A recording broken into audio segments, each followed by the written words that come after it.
Hello everyone, welcome back to my channel. तो आज जो हमारा डे 15 है, 15 डेज 30 मॉक टेस्ट का, इस सीरीज का हमारा लास्ट डे है आज। और कल हमारा आरबी असिस्टेंट का एग्जाम है। ये जो मैं दो मॉक टेस्ट आपको आज दिखाने वाली हूँ, ये मैंने कल लगाए थे क्योंकि कल हमने लास्ट डे टिप वाली वीडियो अपलोड की थी। तो कल मैंने मॉक टेस्ट का नहीं डाला था। तो आज जो है इसके बारे में बताऊंगी। आज मैंने अब तक कोई मॉक टेस्ट नहीं लगाया। आज मुझे मेरी तबीयत ठीक नहीं लग रही है, तो अभी तक तो मैंने कोई मॉक टेस्ट नहीं लगाया है। अगर मैं लगाऊंगी तो एक ही मॉक टेस्ट लगाऊंगी, उससे ज्यादा मैं आज मॉक टेस्ट नहीं लगाऊंगी। और यही मैंने आप लोगों को भी सजेस्ट किया था कल वाली वीडियो में। उसके अलावा आप लोग देख सकते हो, इसमें जो मेरा स्कोर रहा था वो 80.5 रहा था, परसेंटाइल 95.9 रही थी। और इंग्लिश में स्कोर इसमें तो थोड़ा डाउन ही गया है, 17.5 है।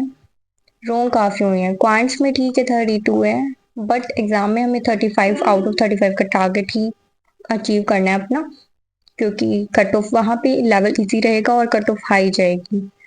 और रीजनिंग में बात करें तो रीजनिंग में सिर्फ 31 या अटैम्प्ट्स हुए हैं। और रीजनिंग में तो बिल्कुल भी रिस्क नहीं ले सकते, हम एक भी क्वेश्चन स्किप नहीं कर सकते हैं। जैसा बिल्कुल क्लर्क लेवल में होता है ना, वैसा ही एग्जाम आएगा, मतलब उससे भी थोड़ा सा लो लेवल ही रहता है। तो हमें आउट ऑफ आउट क्वेश्चन करके आने हैं, 100 आउट ऑफ 100 हमें अटैम्प्ट करने हैं। एक आधा क्वेश्चन हम इंग्लिश में छोड़ सकते हैं, या फिर क्वाइंस में जैसे अर्थमेटिक का अगर हमें नहीं आता है तो उसके अलावा हमें चांस नहीं लेना है, ठीक है। तो सबसे पहले अगर बात करें तो ये कुछ आरसी के मेरे क्वेश्चन रह गए थे और कुछ रोंग हुए हैं। एक तो ये रोंग हुआ है, मीनिंग वाला। इसका मीनिंग मुझे पता नहीं था तो मैंने कुछ भी मार्क कर दिया। वहां पे अगर वर्ड का मीनिंग ना पता हो तो मैं स्किप ही करूंगी, और आप लोगों को भी यही सजेस्ट करूंगी कि स्किप कर देना, क्योंकि अभी जो है जितने में आते हैं उतने कर लो, वही बहुत है एग्जाम में। क्योंकि नेगेटिव इम्पैक्ट भी तो डालेगा, वो नेगेटिव में जाएंगे फिर हमारे मार्क्स। इसका भी मीनिंग मुझे मतलब इनका मीनिंग तो मुझे पता था, बट पता नहीं मैंने कैसे गलत कर दिया। उस टाइम पे मेरा दिमाग नहीं चल रहा था। यहाँ पे ये में मैंने गलत फिल किया है। मॉस डैश कैसी, ये मैंने इसमें डेरिवेटिव चूज कर लिया, डेरिवेटिव नहीं आना था। उसके अलावा ये वाला क्वेश्चन मैंने स्किप कर दिया था, बी वाला। बाकी के क्लोज टेस्ट के क्वेश्चन मेरे ठीक है। उसके अलावा हम बात करें तो डबल फिलर भी मेरे सारे ठीक है। एक क्वेश्चन मेरा रोंग है, ये वाला। इसमें जो है डी आना था, यहाँ पे मीटिंग नहीं आना था। यहाँ पे मीट आना होगा आई थिंक। हाँ, हैव के बाद थर्ड फॉर्म आनी थी यहाँ पे, क्योंकि हैव के बाद तो थर्ड फॉर्म ही आती है, आईएनजी फॉर्म तो नहीं आती। आईएनजी तो हैव बीन प्लस आईएनजी आती है। तो यहाँ पे मेरा ध्यान नहीं गया था उस टाइम पे, तो ये मिस्टेक हुई है। इसके अलावा यहाँ पे क्या मिस्टेक हुई, यहाँ पे द आना था और मैंने सी मार्क कर दिया। मुझे लगा यहाँ पे गोल्ड इंपोर्ट आएगा, लेकिन इंपोर्ट नहीं आना। इंपोर्ट्स ठीक है यहाँ पे बिल्कुल। यहाँ पे हमारा यूनाइटेड यूएई के आगे द लगता है, ठीक है। उसके अलावा मेरा एक ये क्वेश्चन रॉन्ग हुआ है। इसमें जो है कंप्लीट लिस्ट ऑफ आइटम्स का मतलब बताना था। मतलब वन वर्ड सब्स्टिट्यूशन वाले जो वर्ड होते हैं कि मतलब इस पूरी लाइन की जगह हम क्या वर्ड यूज कर सकते हैं, वो वाला क्वेश्चन चाहिए। इसमें मैंने डायरेक्टरी कर दिया था, बट डायरेक्टरी डायरेक्शन से रिलेटेड है। और यहाँ पे इन्वेंट्री आना था। इन्वेंट्री बोलते हैं कंप्लीट लिस्ट को आइटम्स की। उसके बाद क्वांट्स की बात करें तो क्वांट्स में सारे ठीक है जितने किए हैं। नॉर्मली लेवल था, बट कुछ क्वेश्चन मेरे हुए नहीं थे। इसमें टाइम में कम बचा हुआ था, सिर्फ 7 सेकंड लगाई मैंने इसमें। और इधर मैंने 27 सेकंड लगाई हैं, बट उस टाइम पे मेरा दिमाग बिल्कुल काम नहीं किया। मैं पता नहीं इसमें क्या ही कर रही थी। मुझे समझ नहीं आया करना क्या है इसमें। उसके अलावा ये लास्ट में मैं कर रही थी, बट ये कंप्लीट नहीं हो पाया था। बाद में तो ये जल्दी हो गया था, मैंने बाद में एनालिसिस कर चुकी मैं इसका, क्योंकि मैंने कल लगाए थे। ये दोनों की एनालिसिस कर ली थी मैंने। उसके अलावा सॉरी, रीजनिंग की बात करें तो एक ये हमारी रह गई है पजल। 3 क्वेश्चन थे इस पजल के, बिल्कुल इजी थी ये तो।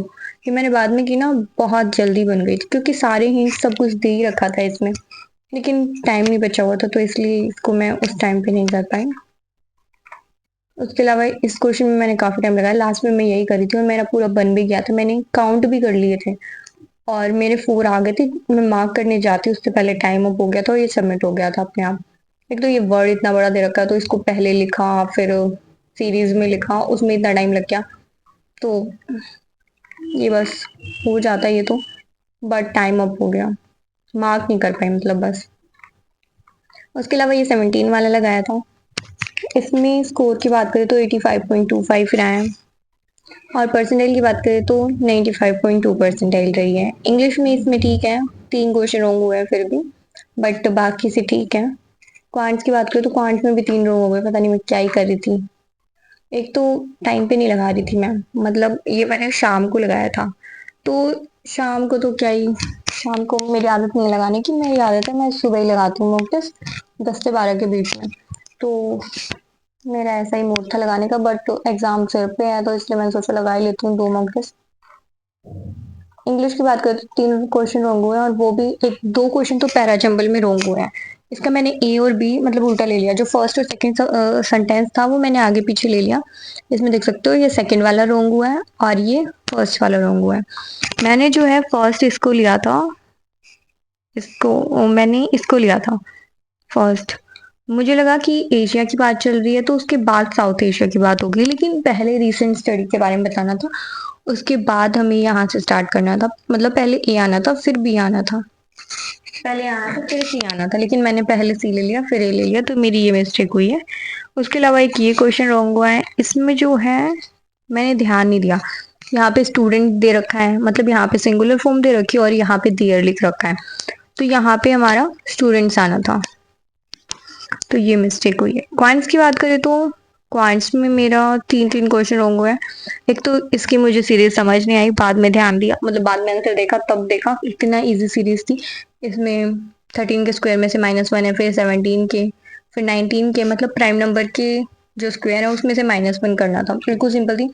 लेकिन एकदम से ऐसा कुछ आता है ना तो उस टाइम पे स्ट्राइक नहीं करता है दिमाग में। एक ये मैंने बना भी ली थी, आप देख सकते हो 59 मिनट मैंने इसमें लगाई थी, लेकिन उस टाइम पे पता नहीं मैं क्या ही कर रही थी, मेरा आंसर नहीं निकल रहा था, और आंसर गलत होने की वजह से मैंने अगले क्वेश्चन में भी थोड़ा टाइम लगाया, 1 मिनट लगभग, और फिर इसका भी नहीं निकला तो इसका मैंने ट्राई नहीं किया।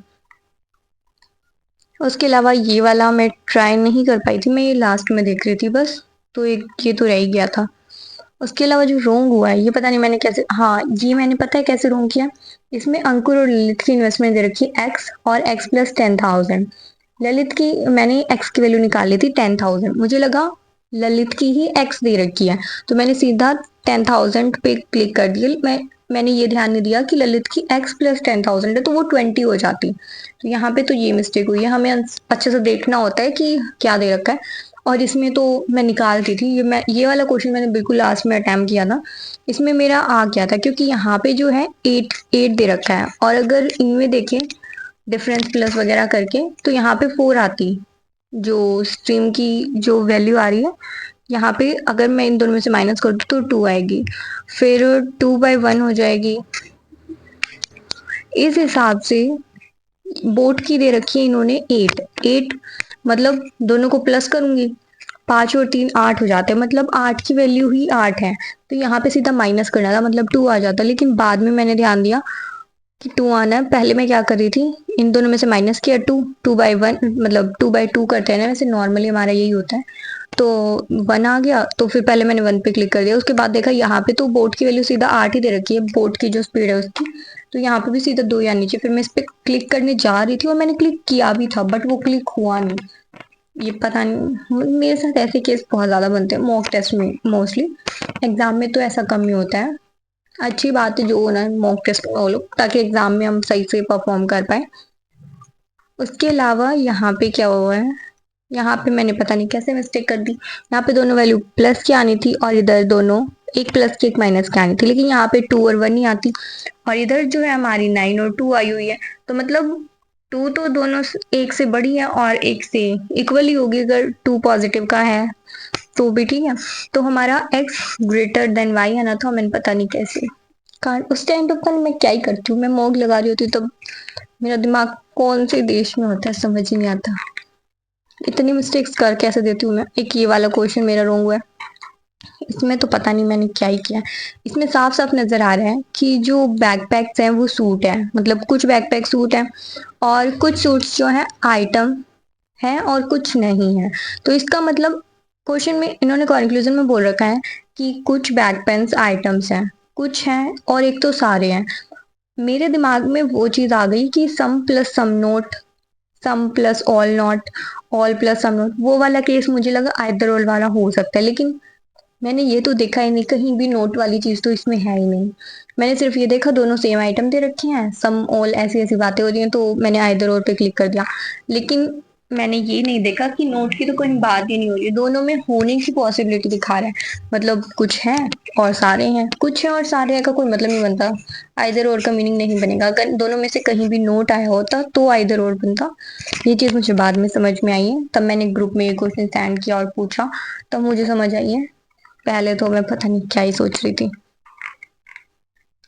उसके अलावा ठीक है गाइस, मैंने आप लोगों के साथ शेयर कर दिया है क्या कुछ मेरा अटेम्प्ट रहा था कल वाले मॉक टेस्ट में और कितनी परसेंटाइज रही है। और कल जो है हमारा एग्जाम है, जिन जिन बच्चों का कल एग्जाम लगा हुआ है वो अपना माइंड रिलैक्स कर लेना अच्छे से और थोड़ा रेस्ट कर लेना, ताकि कल फ्रेश माइंड के साथ आप लोग एग्जाम दो। और पैनिक मत करना, जहां भी स्ट्राइक कर जा रहे हो, स्टक कर जा रहे हो आप, तो वहां पे आप 1 मिनट का नहीं, 1 मिनट का तो बहुत ज्यादा हो जाएगा, 1-2 सेकंड का पोज लेना, उस क्वेश्चन को वहीं स्किप करना, देन अगले क्वेश्चन पे पहुंच जाना, उस क्वेश्चन को लास्ट में देखना। ये मैं भी करने की कोशिश करूंगी। दूसरों को तो मैं बता देती हूँ, बट मैं खुद अप्लाई करती हूँ तब मेरा दिमाग घूम जाता है, क्योंकि वो उस टाइम पे वो माहौल ही ऐसा हो जाता है कि नहीं ये क्वेश्चन क्यों नहीं हो रहा है, ये तो इतना इजी है। वो हमारा दिमाग उल्टा काम करने लग जाता है। लेकिन हमें, जो बच्चे ये चीज कर जाते हैं, टैकल कर लेते हैं, वही पूरा कर पाते हैं, मतलब वही निकाल पाते हैं एग्जाम। तो हमें अपने माइंड को उस तरीके से ट्रेन करना है कि हम भी इस चीज को टैकल कर पाए। तो आप लोग भी कोशिश करना, मैं भी कोशिश करूंगी। और all the very best guys, जिन जिनका भी एग्जाम लगा हुआ है अच्छे से अपना एग्जाम करके आना।